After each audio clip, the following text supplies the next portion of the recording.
everyone, it's Katrina. I want to take you on an adventure today through some of the more obscure stories from ancient history. If that sounds good, be sure to hit that subscribe button and turn on your notifications so you don't miss out on more videos. Darius and Xerxes. What do Alexander the Great and Darius the Great have in common? It's a loaded question, I know. They both were great. They were also connected by the ancient city of Persepolis. Once upon a time, Iran was one of the most sophisticated places in the world. The city was a hub of intellectual brilliance, royal majesty, awe-inspiring buildings, and formidable military might. Of all the places in ancient Iran, none was more impressive than Persepolis.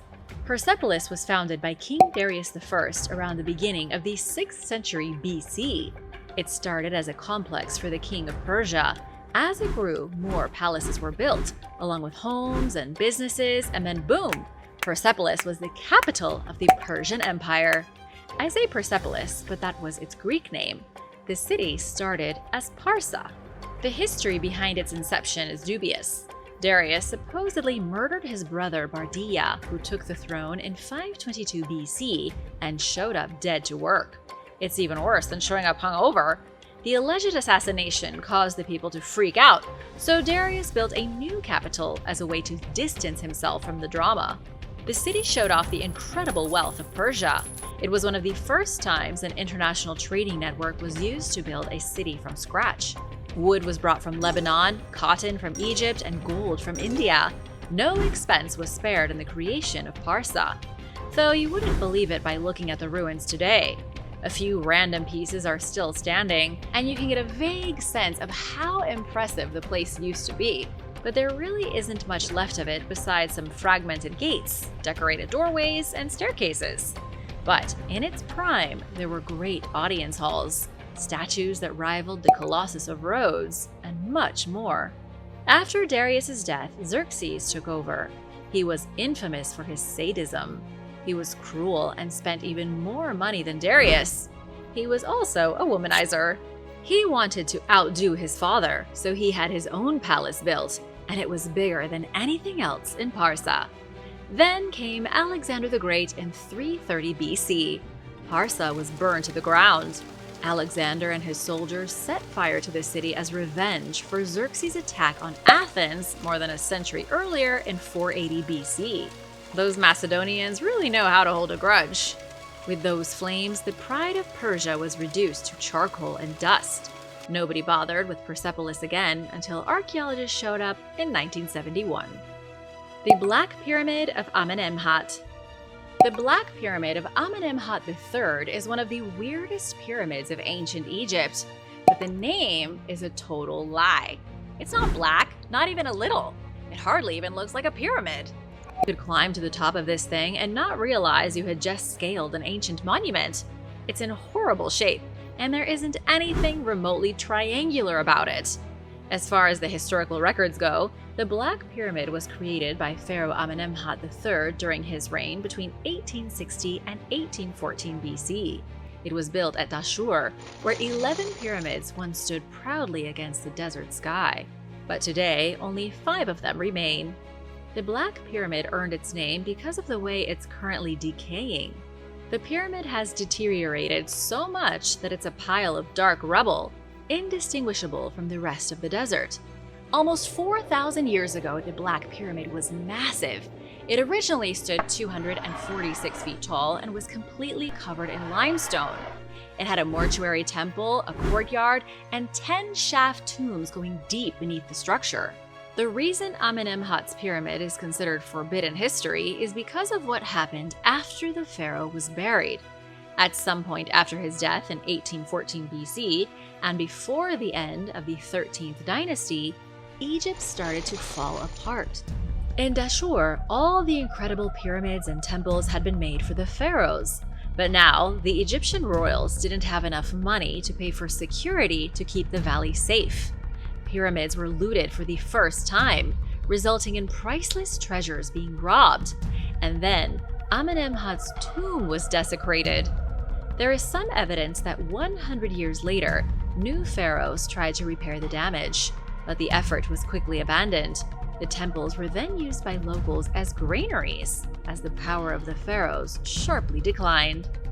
And now for a quick break, because it's shoutout time!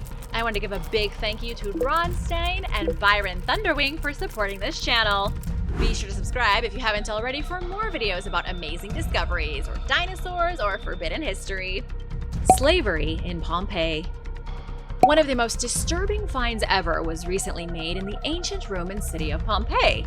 And let me warn you, it's pretty frightening. Archaeologists found a prison bakery, half prison, half bakery, where slaves were kept locked in an underground jail. The slaves were forced to grind grain to be made into bread. Not just slaves, but also blindfolded donkeys. If you think jail is bad now, imagine being stuck in a dark room with no way to see the outside world, and your cellmate is a donkey. It would be a genuinely awful experience. Archaeologists identified the rooms where the slaves lived, and the tiny windows way up the walls secured by iron bars. Maybe a tiny sliver of sunlight entered the underground space, but not much. And the donkeys had it just as bad as the people. Archaeologists found indentations made in the floor from animals moving ceaselessly for hours. The donkeys would have been used for moving the heavy millstones. Blindfolded and forced to walk so long that their hooves created ruts on the stone floor.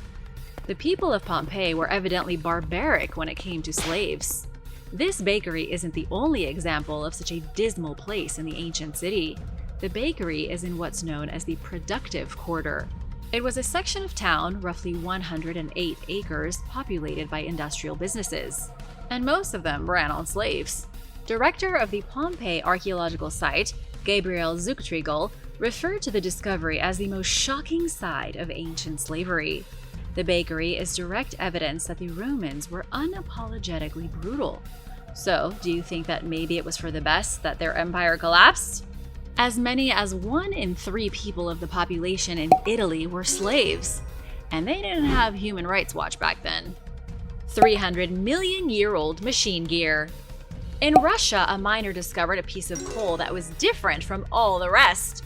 It contained what looked like a piece of a machine. What's crazy about the machine part is that it came from a chunk of coal that is 300 million years old. But how could a piece from a machine have possibly ended up inside solid coal? It wasn't merely embedded in it. The machine part was locked inside of the coal like the toy inside a Kinder Surprise. Only when the coal was broken open did the small metallic object tumble out. The reports coming out of Russia are questionable, with no truly legitimate sources to confirm the incredible discovery. According to what little information is available, geologists investigated the curious object. They treated it with chemical agents to analyze its components. The metal was unusually soft, extremely light, and was made of 98% aluminum. The other 2% was magnesium. These elements aren't too strange to find in an old piece of metal, though strange enough to make the object even more baffling to experts. While aluminum does appear in nature, it isn't found frequently and isn't typically discovered in such high percentages. It appears that the piece of metal was crafted artificially, but who could have made it 300 million years ago? There are 2 main theories, both of which sound crazy but have an equal possibility of being true. One theory is that the metallic object was dislodged from an alien vessel during a visit to planet Earth. Maybe the aliens were on a safari to the Milky Way. You can't blame the aliens for wanting to explore our awesome world. Just ask ancient astronaut theorists. The other theory is that the piece of aluminum was fabricated by an advanced civilization of humans who lived before the dinosaurs. But there is little evidence to prove this hypothesis. Still, some think the planet has been ruled by many different races of humans over millions of years. Civilizations keep rising and falling, with humans seeming to go back and forth from advanced space-age geniuses to Stone-Age barbarians. El Camino de Santiago. El Camino de Santiago, which means the Way of St. James in English, is a hiking trail that leads across Spain to the end of the world. There are hundreds of routes that can be taken to reach the trail for those who start in England, Germany, Poland, or Ukraine. This Camino, or way, was a major pilgrimage route in medieval times. Following the trail to its end leads to a landscape of sharp cliffs and infinite ocean stretching to the horizon. For thousands of years, pilgrims have walked the Camino de Santiago, but not always for the same reason. It's a spiritual hike and one of the most famous pilgrimages that still sees a significant amount of action. If you've walked the Camino, please let me know what it was like in the comments. I would love to hear about it. No matter where you join the route, they all come together to meet at the Cathedral of Santiago de Compostela. The cathedral is said to be built atop the burial site of St. James, one of the 12 apostles of Christ. For over 1,000 years, Christians have made the pilgrimage across Europe to the cathedral to pay their respect to the martyred apostle. But today, not all pilgrims stop at the church. Many of them continue beyond the cathedral, through the city's main square, and down a shadowed path out of the city. Almost 100 miles later, the lesser-known path ends at the brink of the Atlantic Ocean, at Cape Finisterre. People have been making this pilgrimage for about 4,000 years. It's a bit of a religious conundrum because El Camino de Santiago was used by pagan pilgrims for thousands of years before St. James was even born. With over 200,000 pilgrims making the journey each year, El Camino de Santiago is nearly as clogged as the route to Everest. Some of the pilgrims are Christian, others are spiritualists, and then there are the people more interested in the ancient Celtic pilgrimage. And then, of course, there are the people that just like the challenge of walking a trail for days and sometimes even months, just enjoying nature. This part of Spain was once home to a mysterious tribe popularly known as the Celts. They had fair hair, light skin, and practiced something called animism.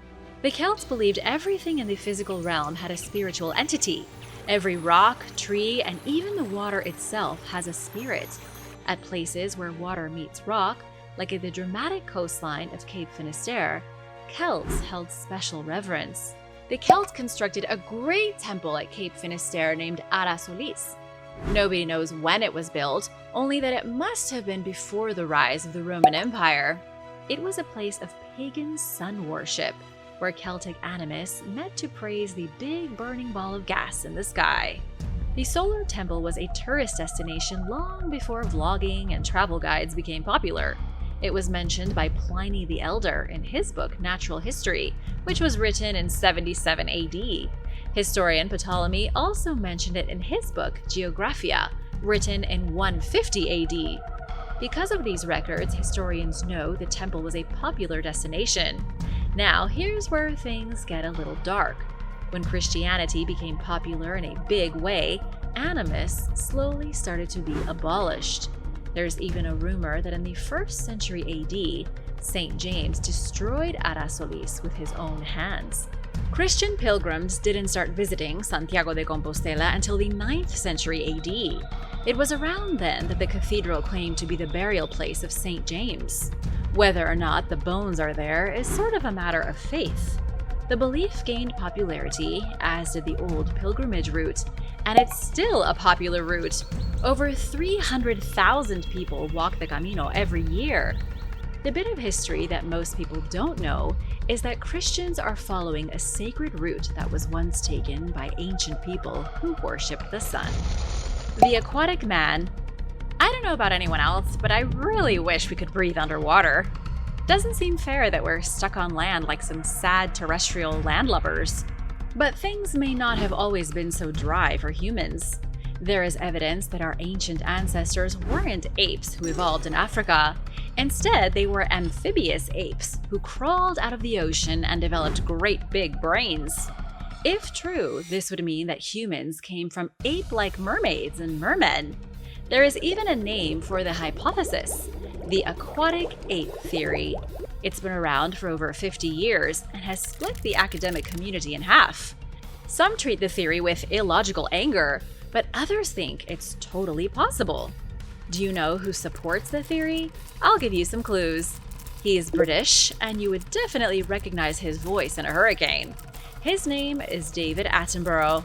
If David said it's true, that's good enough for me to tell you about it. But what is the real proof that says that humans came from the ocean? Peter Evans, an expert on human evolution, claims that you don't have to look far, no farther than your bathroom mirror. Humans lack fur, we walk upright, we have big brains, and we have subcutaneous fat. These are all common features for aquatic animals, not land-lumbering apes. The most recent studies point to the sinuses. Humans have huge sinuses, which are the spaces between your cheeks, nose, and forehead. The sinuses are essentially empty pockets in our heads that don't seem particularly useful. Not unless you look at sinuses from an aquatic angle. Peter Evans believes that human sinuses act as buoyancy aids for keeping our heads above water. Dr. Michael Crawford from Imperial College London said DHA is another huge indicator that humans came from the water. DHA is an omega-3 fatty acid that's abundant in seafood. It has also been proven to enhance brain growth in mammals.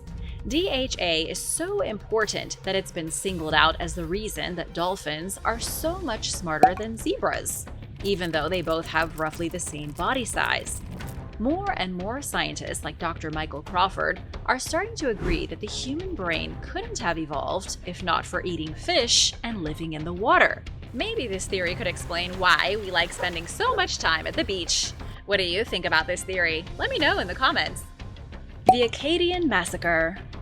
260 years ago, one of the ugliest and darkest episodes in Canadian history unfolded. It was a massacre of horrendous proportions. Now, barely anyone remembers what happened. After all, nobody is still alive who was there. So the collective memory of the disaster is fading. Maybe that's because it's uncomfortable for the people of Fredericton to think about. Strap on your boots because you're about to get dragged through a dizzying history lesson. It starts with the French, who first settled the region of Acadia at the beginning of the 17th century. Acadia is recognized as part of Nova Scotia and New Brunswick on the east coast of Canada, a section of the country that is also known as the Maritimes. In the 18th century, Britain and France were fighting over territory in what is now Canada. The British took over Acadia in 1713, and in 1730, the Acadians declared neutrality. The Acadians said that even while the British and French fought, they would remain neutral, like Switzerland.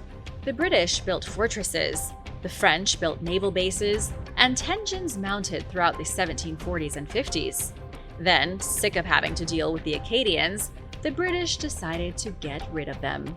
Charles Lawrence, the Lieutenant Governor of Nova Scotia, suspected that the Acadians were in league with the French. In 1755, Charles tried to force the Acadian leaders to pledge their allegiance to Britain, and when they refused, he threw them in prison. This was the straw that broke the camel's back. The British wanted the Acadians out for good, so they rounded up all the Acadians they could find and stuck them on boats. Then they shipped them to the 13 colonies. As you likely know, the 13 colonies were the original states in New England. By this point, the Acadians had been in Canada for almost 100 years. They saw themselves as totally separate from the French, with Acadia being their homeland. 10,000 of them were forced to leave between 1755 and 1763. Many of them ended up in Louisiana, where their descendants are now known as Cajuns. How's that for a little nugget of history? The famous Cajun accent exists because angry British sent Acadians from Canada down to Louisiana to get rid of them. The ugliest chapter in the Acadian expulsion was in February of 1759. A troop of New England Rangers arrived in Point St. Anne, New Brunswick. The soldiers burned almost 150 buildings and massacred every French-speaking Acadian they could find. Chantal Richard from the University of New Brunswick called the massacre one of the most brutal anywhere in the world at the time. If you've ever been curious about this strained relationship between English-speaking and French-speaking Canadians, hopefully this has answered some of those questions. The FBI and the Egyptian Mummy. Over a century ago in 1915, a team of archaeologists from the United States traveled deep into the Egyptian desert.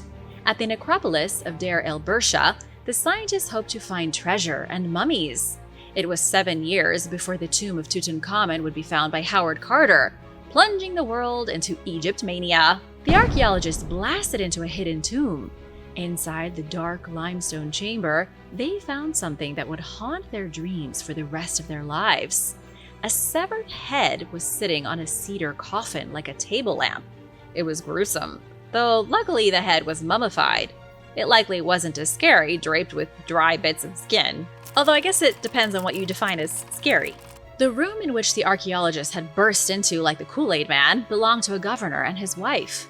During the couple's eternal rest, grave robbers ransacked the place. The grave robbers didn't just steal the gold and jewels, they also ripped the guy's head off and tried to set the tomb on fire. A savage burglary if you ask me. As you can likely guess, limestone tombs don't burn very well. The grave robbers did some light damage, but the coffins and wooden figures weren't destroyed. These treasures were transported to the Museum of Fine Arts in Boston in 1921. The scientists figured out that the remains belonged to a man named Governor Jehuti-Nacht and his wife. After 4,000 years in darkness, Governor's head crossed the Atlantic Ocean and arrived in America. Then it spent the next 90 years in a storage closet. But in 2009, the museum displayed the head as part of an exhibition. After all those years, scientists at the museum were finally interested in doing more thorough studies of the mysterious head. The main thing they wanted to know was if the mummified noggin really belonged to the governor, since it was found sitting on his coffin. The issue was that in 2009, archaeologists didn't have that kind of DNA technology. Not to worry though, the FBI stepped up to the plate. They extracted genetic material from the ancient mummy and confirmed that the head belonged to Jehuti-Nacht. This was huge for the FBI and the museum. The FBI had never pulled DNA from a subject this old. Also, scientists had assumed that getting DNA from an ancient mummy would be impossible. It was a huge win, with the tech now widely available to learn more about the lost history of our world.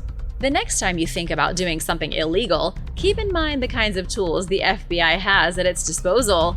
If they can identify a headless corpse who lived in 2000 BC, just think of what else they can do. The Coba Ruins and the Mayan White Roads.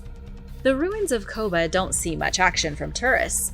The vacationers in Mexico are busy at places like Chichen Itza or Tulum, leaving Coba to the crickets. It's one of the only epic ruins in Mexico that is so empty, you can still climb up the crumbling stairs of a pyramid without ending up disgraced on national news. I'm sure we all remember that little incident, although not saying that you should do it. Coba, although empty, is amazing. It was an incredibly important city during the reign of the Maya Empire. The reason not many people visit this place is because it's deep in the jungle of Quintana Roo, far from civilization. It's quite an adventure just to reach it.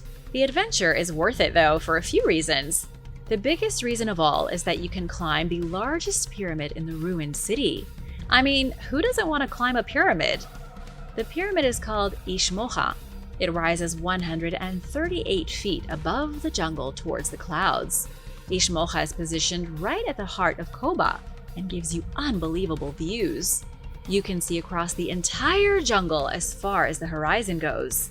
Standing on the top really makes you wonder what life was like here 1,000 years ago.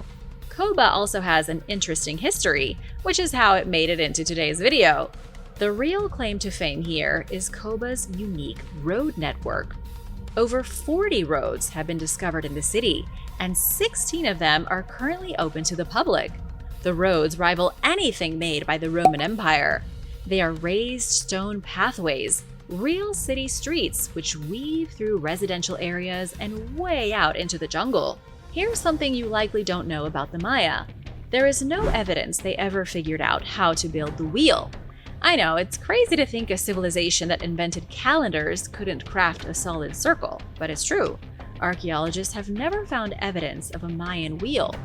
But if they didn't have wheels, why did they have an extensive network of paved roads going through the jungle? These roads connected Coba to other sites and were used for transporting goods. But how did they transport the goods without wheels? How did they move huge chunks of stone from quarries to their cities while building pyramids and temples? The whole thing is bizarre. Coba was inhabited around 100 AD and was abandoned in 1550 when the Spanish moved into the area, so they were there quite a long time. Although many roads have been found, scientists think there are likely thousands more lost in the jungle. The Maya had highways just as complex as any powerful ancient society.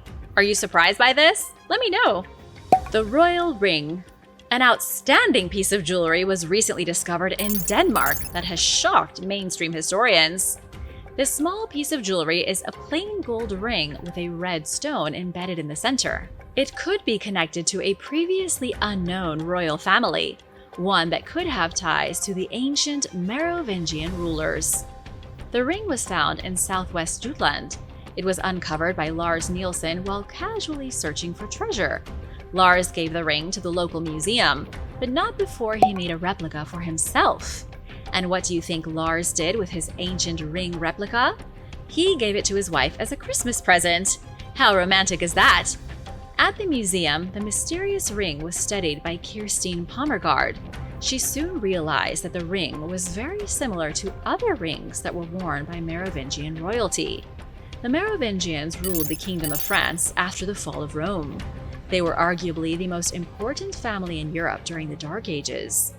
There is a theory that their bloodline can be traced back to Mary Magdalene and Jesus Christ himself. The ring suggests a connection between the Merovingians and a mysterious ruling power in Denmark. That meant there could be an entire royal lineage that historians don't know anything about. The mysterious Ziggurat. Not far from the Euphrates River stands a monument of epic proportions. It's a structure made of rough sand that towers above the desert like the last remaining piece of a destroyed city of giants. 3,400 years ago, this sad piece of stone was a Mesopotamian pyramid. From the air, it's hard to imagine that the pyramid ever had any importance. It's in the middle of nowhere, not so much as a blade of grass to be seen in all directions. But in the 14th century BC, the Ziggurat of Dur-Kurigalzu was part of an epic landscape of mud brick buildings. It was at the core of the city of Dur-Kurigalzu, founded by King Kurigalzu of the Kassite dynasty. Have you heard of any of this before? Maybe I should slow down a bit because I'm throwing a lot of names at you that you might not know. Let's start with the Kassites. They were the third dynasty to rule over Babylonia. They were in power from about 1600 to 1000 BC. What's exciting about the Kassites is that historians don't know where they came from. They originated outside Mesopotamia, likely from the Zagros Mountains of Iran. But somehow they managed to take over all of Babylon and control it for 600 years. This is one of the least known periods in Babylonian history. Little is known about the kings, the traditions, or the culture that flourished in Babylonia during this time. In fact, the only large monument from the Kassite period is the Ziggurat. The rest of the city is completely gone, obliterated, and likely never to be found. I think the amount of history lost is staggering, maybe more than you realize right away. The Kassite dynasty ruled over a huge kingdom for centuries, yet only one major building still stands.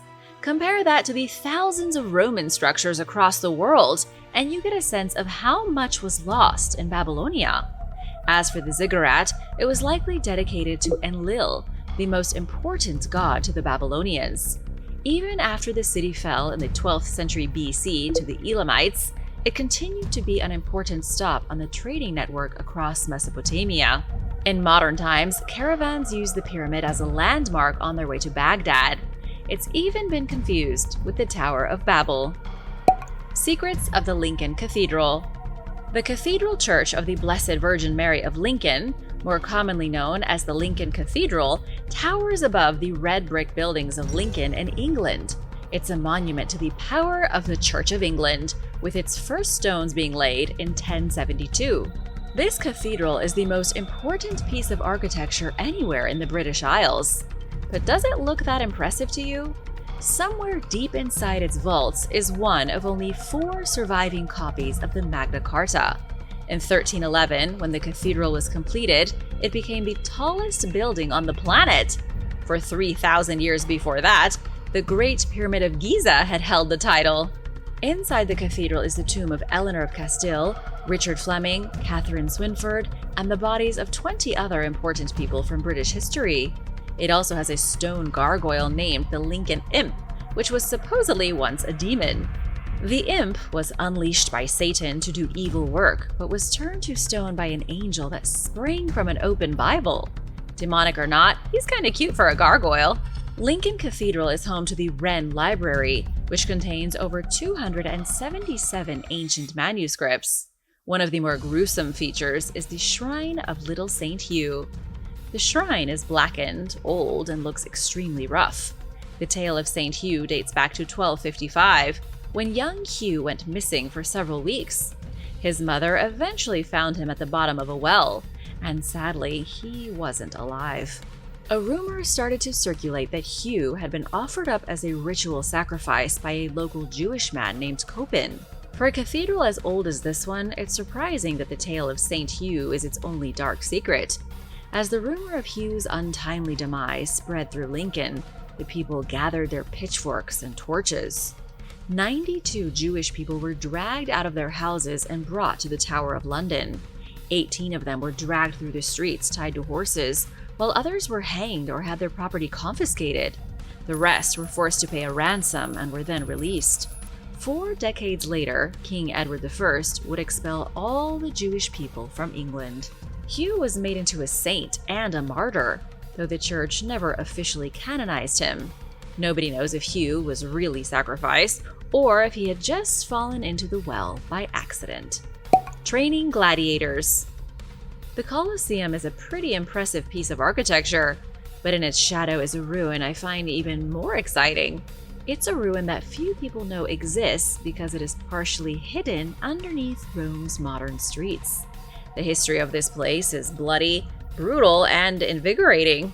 It's called Ludus Magnus, the greatest gladiatorial training school that Rome has ever seen. It was built during the 1st century under the reign of Emperor Domitian. The purpose of the school was to train gladiators from across the Roman Empire. You already know how savage the Romans were when it came to their slaves, and since gladiators were mostly slaves, this school wasn't that different from the prison bakery in Pompei. Although it sounds exciting, life for the gladiators was terrible. Terrible life or not, gladiators who trained here had one purpose and one purpose only. They ate, slept, and breathed violence. They trained every single day to become the best fighters the arena had ever seen. You could even watch the gladiators as they trained. The school was open to the public, with enough seats for about 3,000 people. If you couldn't get into a match at the Colosseum, you could easily sit down and watch the gladiators beat each other for fun. It's just like when your favorite sports team trains in public for anyone off the street to watch. The school is in ruins now. It wasn't found until 1937, after being forgotten for 1,500 years. Ludus Magnus was used up until the 5th century, when the Roman Empire became too progressive to watch people kill each other for sport. Emperor Honorius banned gladiatorial games, which saw the school be abandoned. Ludus Magnus was destroyed, and a church was built on the site, along with a cemetery. Even though part of the school is an open-air museum now, the rest of the structure is hidden under the street. Modern Romans walk directly over the space where gladiators trained, and some don't even have a clue. Thanks for watching! Be sure to stay tuned for extra content you might have missed. Exorcism Manual. Robert Harley was an English nobleman who acquired a collection of more than 600 manuscripts by 1753. After he died, his son sold them to the British Museum, where experts have been working for over 2 centuries to decipher and translate the texts. Written in multiple European languages, the writings cover a wide array of topics, including alchemy, medicine, religion, and more. One manuscript, catalogued simply as Harley MS 2874, was never decoded because it simply made no sense. The words appear to be made up of letters that are randomly jumbled together, and experts couldn't get any intelligible message from it. It was considered an unsolvable mystery. But in 2019, staff at the British Museum solved the mystery. They took another look at the manuscript and were able to decipher it after realizing that the encryption system that the writer used is simpler and more straightforward than they originally thought. They soon realized that the strange book is an exorcism manual, and it's a copy of the original, which is in the secret vault of the Vatican. As it turns out, it's not so secret after all. While the handwritten manuscript is written in code, 30 unencrypted copies were printed during the 15th and 16th centuries. Researchers believe that a monk likely created the handwritten copy, and that he probably encrypted the text so that bad people can't use the exorcism techniques for evil purposes, which was a genuine fear among the devout at that time. Bohemian Grove. Set back in a remote redwood forest in Monte Rio, California, is a 2,700-acre campground called Bohemian Grove. For 2 weeks every July, wealthy and powerful politicians, businessmen, and other elites gather there to socialize, drink, and engage in other activities away from the prying eyes of the public. The tradition started in 1872, when a group of San Francisco-based intellectuals and artists started gathering in the woods to bond over their shared interests. The male-only group's dynamics changed when they decided to open membership up to men with a lot of money and influence.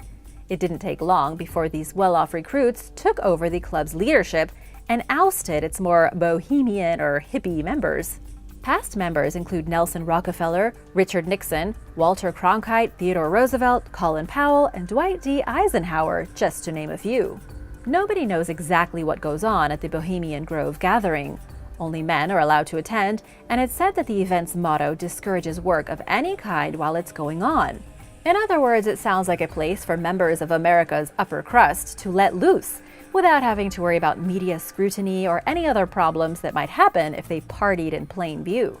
It reportedly costs $25,000 just to join the Bohemian Grove, and members are required to pay annual dues. There are an estimated 2,500 members, and the only way to get in is to be recommended by someone who's already in the club. A former member who spoke with All That's Interesting said that the waiting list to get in is between 20 and 30 years. Based on what he told the website, it sounds like nothing too scandalous goes on at the gathering besides some seriously heavy drinking. Then again, he could just be saying that to cover up the truth. The true Tiananmen death count. During the 1980s, the Communist Chinese government began to allow some private and foreign investments in hopes of improving the country's economy and raising its standard of living. But with the changes came corruption, and at the same time, a lot of young people hoped that the new policies symbolized progress toward more political openness. Students began protesting for more freedom and less censorship. When a progressive politician who helped push the recent changes through was found dead in 1989, these demonstrations grew. Angry activists gathered at Tiananmen Square in Beijing, with crowds peaking at an estimated 1 million. Authorities hesitated to take action at first, but some officials pushed for a hardline response and got their wish. Martial law was declared in May of that year as the Chinese army began advancing toward the square. Troops resorted to violence to regain control of the area, opening fire on protesters, crushing people, and doing whatever else they felt was necessary to carry out their orders. In one famous photo, a young man can be seen facing off with an entire line of military tanks before being dragged away by 2 men. After shutting down the demonstration with brute force, Chinese officials claimed that an estimated 200 to 300 people were killed, including several dozen security personnel. Others have reported fatalities numbering in the thousands, and to this day, nobody knows for sure exactly how many people died. In 2017, newly declassified British documents revealed that a diplomatic cable put the Tiananmen Square massacre death toll at around 10,000. British Ambassador Sir Alan Donald sent the message a little over a day after the tragedy, citing a friend of a Chinese government insider as his source.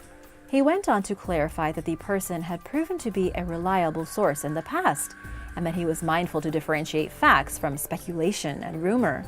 The disturbing note describes how protesters were given 5 minutes to leave the square and had not yet cleared out when the military began mowing people down and repeatedly running over their bodies, which were reportedly later collected using a bulldozer.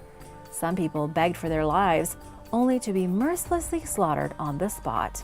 The Chinese government actively removes internet posts about the massacre, discourages discussion about it, and has taken down one of the only memorials to the victims in Hong Kong.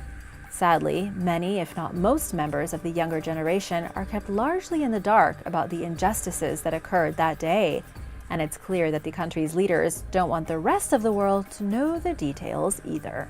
Deadly syphilis study. In 1932, researchers from the U.S. Public Health Service and the Tuskegee Institute set out to study the natural course that syphilis will take in humans if left untreated. But in order to do that, they needed people to die from it so they could perform autopsies. They recruited 600 African American men, including 399 who had the disease and 201 who did not, in what the recruits thought was a program to treat bad blood, as it was called back then. They received free medical exams, meals, and burial insurance in exchange for their participation. But most of the men with syphilis never received proper treatment for the disease, even after penicillin became widely available in 1943 and could have easily cured them. In the meantime, the personnel running the study had the participants under the impression that they were receiving adequate care. As a result, at least 28 of the men died from syphilis, while dozens of others died from complications related to the disease. Of course, the public was largely unaware of the experiment. The disturbing study was only meant to last for 6 months, but it continued for 40 years. Finally, in 1972, an Associated Press journalist blew the whistle on the case with a damning article that provoked widespread public outrage. The program ended 3 months later, and survivors were given lifelong health care, but by then, a lot of the damage was already done. Participants sued the government and settled out of court for $10 million. Lawmakers implemented new legislation requiring informed consent for participation in studies and other policies meant to prevent something like this from ever happening again. It wasn't until 1997 that a formal apology was given to the victims on behalf of the government by President Bill Clinton. Government-sanctioned assassination plots. When Fidel Castro rose to power and began implementing socialism in Cuba with financial backing from the Soviet Union, U.S. intelligence officials began to increasingly see him as a thorn in their side that it would simply be easier to do away with. The CIA entertained numerous potential ways of carrying out the assassination, including, at one point, planting an explosive seashell in his favorite diving area, which would be activated by touch. None of the plans ever panned out, but it wasn't for a lack of trying.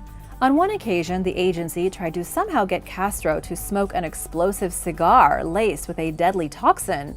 They lost track of the cigars while they were supposedly en route to their destination, and nobody knows what became of the intended murder weapon. Agents also considered involving mafia hitmen, compromising the dictator's scuba diving gear, and having an attractive woman set him up to get him killed. Altogether, at least 364 attempts were made on Castro's life, with some experts putting the number as high as 600. Not all of them were carried out on behalf of the U.S., but enough people wanted the revolutionary leader dead for him to pretty much be a constant target. In recent years, paperwork detailing the CIA's desire to permanently remove Castro from power has been declassified, revealing the sinister, bizarre, and arguably reckless murder plans that until then, U.S. citizens had no knowledge of. Fake Titanic search. For years following the 1985 discovery of the RMS Titanic, people thought that it simply meant a successful mission for Robert Ballard, the U.S. Navy commander and Woods Hole scientist who found the wreck. But the military had funded Ballard's search for the Titanic under the condition that he first participate in a mission to recover 2 American nuclear submarines from the ocean floor. Shortly after the true nature of the operation was declassified in 2018, he told CNN that he was tasked with locating the USS Thresher and the USS Scorpion, which sank during the 1960s, while using the Titanic expedition as a convenient cover story. U.S. authorities didn't want the Russians to track Ballard's movements as he sought to investigate the nuclear weapons that went down with the Scorpion and observe their effects on the environment. After carrying out his assigned duties, he had just 12 days to locate the Titanic within the vast, deep northern Atlantic. Days after news broke of the discovery, some news outlets had gotten wind of possible secret military involvement and perhaps ulterior motives for facilitating Ballard's exploration. Officials were quick to squash these suspicions, only to admit years later that there really was more to the story. Literary warfare. As the US and Soviet Union came increasingly close to blows during the Cold War, while avoiding physical warfare at all costs, The two countries came up with some creative ways to one-up each other without using direct violence.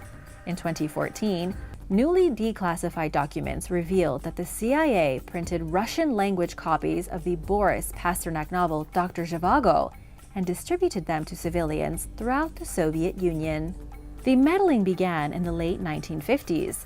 At the time, the book was banned throughout the USSR because it was seen as containing anti-revolutionary sentiments, and the CIA saw it as the perfect way to plant doubt in the minds of Soviet citizens and to make them question their own government, according to the declassified materials.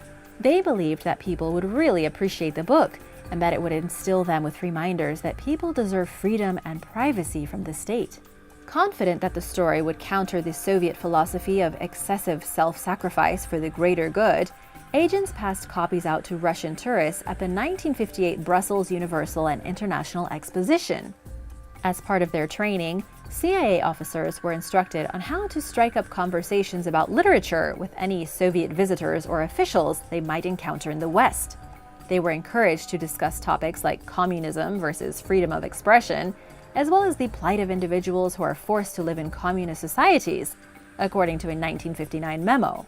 While it has long been known that the US government handed out thousands of books as a sort of cultural warfare tactic during the Cold War, it wasn't until recent years that the CIA documents about it were declassified. British historian and journalist Frances Stoner Saunders, who has written extensively about the Cold War, told The Guardian that the agency's timing for releasing the documents made her suspicious. She explained that the timing was potentially beneficial for American foreign policy and added that the CIA only releases information when it benefits them in some way. And based on their history, it's hard to disagree. Project Azorean.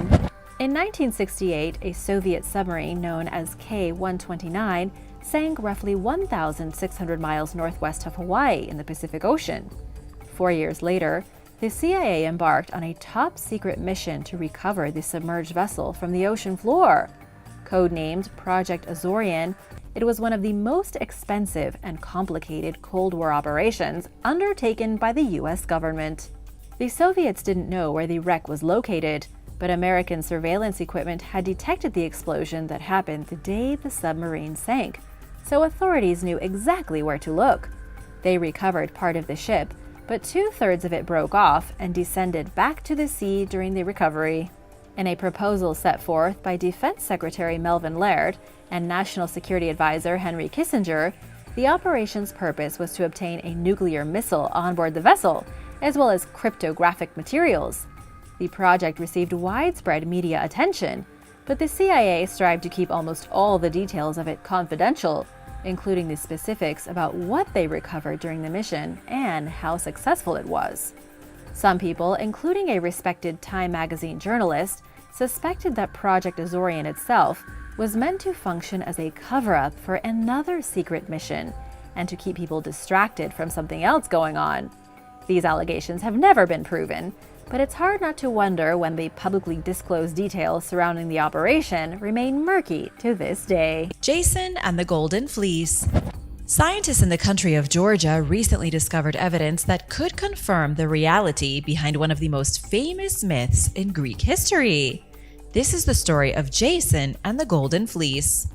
Jason was a mythical Greek hero first mentioned sometime around the year 300 BC. According to the legend, Jason united a group of similar heroes known as the Argonauts to go through a series of difficult trials. These trials included things like fighting harpies and giants, but the main trial was finding the ram of Zeus, which had a pelt of golden hair unlike any other animal in the world. Jason believed that by possessing the fleece from the golden ram, he could help his father Aeson return to the throne of Thessaly. In modern times, scientists have struggled to figure out what exactly the Golden Fleece symbolized in this ancient myth. Some scholars believe the Golden Fleece was nothing but one part of a fantasy. However, Liz Leaflor, an expert in ancient myths, said it was almost certainly rooted in reality. And now, thanks to scientists from the Ilia State University in Georgia, we know that there was in fact a journey to the kingdom of Colchis about 3,500 years ago. Between 2002 and 2010, the scientists carried out excavations all along the coast of the Black Sea, where Jason supposedly made his journey. At the time, there was a large coastal city here that boasted an incredible wealth of gold. Excavations have shown that the kingdom mined their gold from the local rivers using a sheepskin gold mining technique. The locals use real sheepskin to filter the gold from the rivers. This technique and the hunt for gold was probably the very real motivation for Jason's journey. Fossil medicine. When ancient people came across fossils, they didn't know what kind of beast they belonged to. To somebody living 2,000 years ago or beyond, they would have connected the fossils of dinosaurs and other prehistoric monsters to legendary creatures.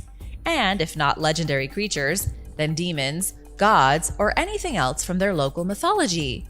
To the ancient people all over the world, fossils represented extinct beasts like dragons, giants, and deities who walked among mortals. But instead of revering these mysterious bones, they made up stories about the special powers hidden inside of them. Many ancient cultures around the world believed that the bones of these dead deities and creatures had the power to restore youth, make you more vigorous in the bedroom, grant eternal life, and cure any kind of ailment. It was this bizarre belief that spawned a strange medicinal trend. There are way too many examples to talk about, so let's focus on the Native American tribes of the Comanche. The Comanche, whenever they discovered fossils, crushed the fossils into a very fine powder and then brewed the powder with potent herbal ingredients. They would create a kind of fossil tonic, then use that tonic to treat everything from sprains to fractures. Some even drank the formula as a dietary supplement.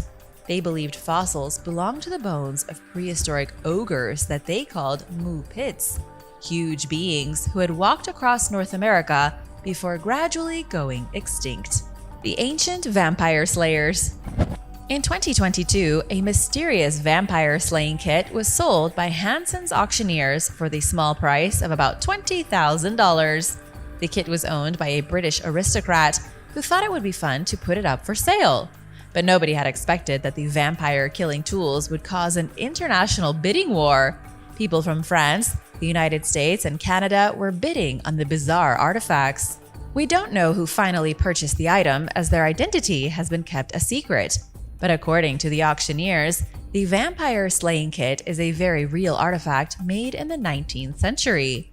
Inside of a small wooden box are the tools and holy objects which people less than 200 years ago believed could ward off vampires. These tools include things like crucifixes, a brass powder flask, a Gothic Bible, a small wooden mallet and a stake, rosary beads, and of course, holy water. The original owner of the kit was a man named Lord Hailey, who had been the administrator of British India and the governor of Punjab from between 1924 and 1928. We're not sure why he had a kit used for killing vampires, whether it was because of legitimate fear or simply fascination. But we do know that Lord Hailey was part of a vague group known as the House of Lords. The organization's members were only the wealthiest aristocrats of the day. Maybe these aristocrats were secretly vampire hunters, or maybe they were just eccentric collectors of all things occult. The Kina Medsin. When the Spanish invaded Mexico in the 16th century, they heard many strange stories from the indigenous inhabitants. Folklore from the Aztec, the Maya, Olmec, the Zapotec, it was all entwined with the populations of Mexico. Stories have been circulating for thousands of years between different societies, and the Spanish wrote it all down in their chronicles of conquest. One of the more bizarre tales weaved in the 1500s was that of the Kina Medsin. These were described as semi-giants, a group of extraordinarily large human-like beings sculpted by the gods. The Kina Medsin were killed off during a great catastrophe when the mountainous area of Tlaxcala was completely flooded. The flood devastated the giants' home, and then they were killed by a mysterious group of merchants who pushed inland from the coast around the year 200 BC. Here's where the story gets unbelievable. Historians believe that in the year 200 BC, the Olmec Xicalanga culture arrived in the mountains of Tlaxcala. They had come from somewhere in the Gulf of Mexico, but nobody is really sure where.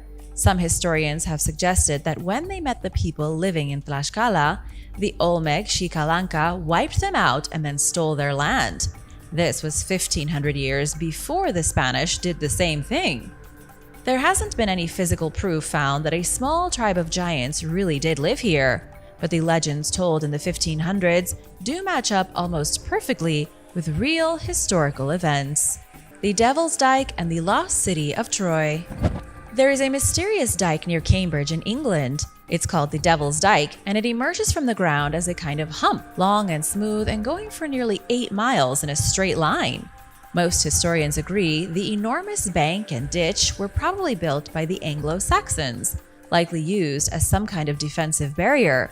But then other researchers say the dike was really part of the ancient city of Troy, which they suggest was in England and not in Turkey. This is a wild theory, especially seeing as almost every mainstream archaeologist agrees Troy was in the Mediterranean. This theory states that the city of Troy from Greek myth was on the Gog-Magog hills near Cambridge, and the Devil's Dyke was a huge fortification rampart built of mud and earth by the Greek invaders. The dike's position would have made sense as a place to stop the chariots and horses from breaking through to a coastal invasion force. Unfortunately, it's impossible to say if any of this is true. The dike was definitely used as a fortified wall, but nobody truly knows who built it. We also don't think that the mythical city of Troy stood where Cambridge stands today, 3,200 years ago in 1200 BC.